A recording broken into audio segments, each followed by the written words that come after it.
सोचिए, एक ऐसा जंगल जो पानी पर जीता हो। आज बात करते हैं दुनिया के सबसे अनोखे इकोसिस्टम में से एक सुंदरबन की। सुंदरबन को समझना है तो इस एक लाइन से शुरू करते हैं। ये सिर्फ कोई जंगल नहीं है, ये एक ऐसी दुनिया है जहां सबसे बड़ा शिकारी यानी रॉयल बंगाल टाइगर पानी में शिकार करता है। सोचिए जरा। नहीं, ये कोई आम जंगल तो बिल्कुल नहीं है। ये है दुनिया का सबसे बड़ा मैंग्रोव सिस्टम।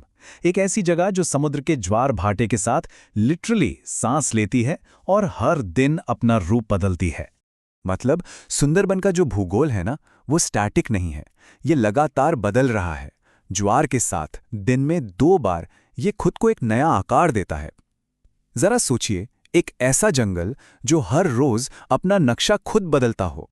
तो सवाल यह है कि ये जगह एक संरक्षित किला कैसे बनी। इसकी कहानी भी सदियों पुरानी है।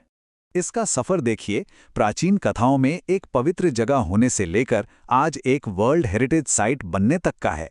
1973 में प्रोजेक्ट टाइगर से शुरुआत हुई और फिर 2001 में बायोस्फीयर रिजर्व तक हर एक कदम ने इस किले को और मजबूत किया है, जो बताता है कि ये कितना जरूरी है।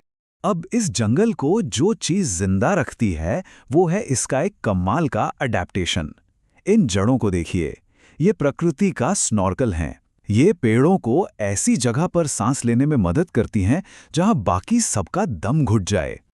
और हाँ, ये किला सिर्फ बाघों का घर नहीं है। यहाँ आपको खारे पानी के मगरमच्छ, डॉल्फिन और तो और फिशिंग कैट्स जैसे कई जबरदस्त जीव मिलेंगे। और ये सब के सब इस अनोखे माहौल में जीने के लिए पूरी तरह से ढल चुके हैं। एक बात साफ समझनी होगी, सुंदरबन सिर्फ एक नेशनल पार्क नहीं है, ये पूरी कोस्टलाइन के लिए एक एक्टिव लाइफ सेविंग सिस्टम है।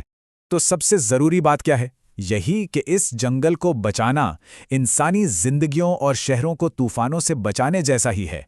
ये कोई पेड़ पौधे नहीं, ये एक जीती जागती दीवार है। और यही चीज सुंदरबन को भारत के दूसरे पार्कों से बिल्कुल अलग बनाती है। जैसे काजीरंगा को देखिए, वहां का फोकस वाइल्ड लाइफ और कानून पर है, लेकिन सुंदरबन का कंजर्वेशन मॉडल वो तो एक पूरे क्लाइमेट डिफेंस सिस्टम को बचाता है। ये सिर्फ जानवरों की नहीं, बल्कि इंसानों और शहरों की भी ढाल है। लेकिन अब इस मजबूत किले में दरारें पड़ने लगी हैं। ये आज के दौर की बड़ी चुनौतियों से घिरा हुआ है। विडंबना देखिए, जिस पानी ने सुंदरबन को जिंदगी दी, आज वही क्लाइमेट चेंज की वजह से इसका सबसे बड़ा दुश्मन बन गया है। और इसका नतीजा उन लोगों के लिए खतरनाक हकीकत जो अपनी रोजी रोटी के लिए इसी जंगल पर निर्भर हैं। जाहिर है, जब किले की दीवारें छोटी होंगी तो अंदर टकराव तो बढ़ेगा ही।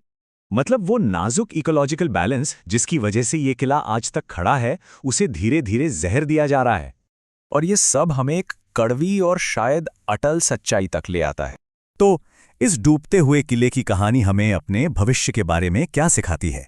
सबसे बड़ा सबक तो यही है, सुंदरबन हमें ये दिखाता है कि एक हेल्दी एनवायरनमेंट हमारी डिफेंस की पहली लाइन है। ये कोई लग्जरी नहीं, बल्कि हमारी जरूरत है।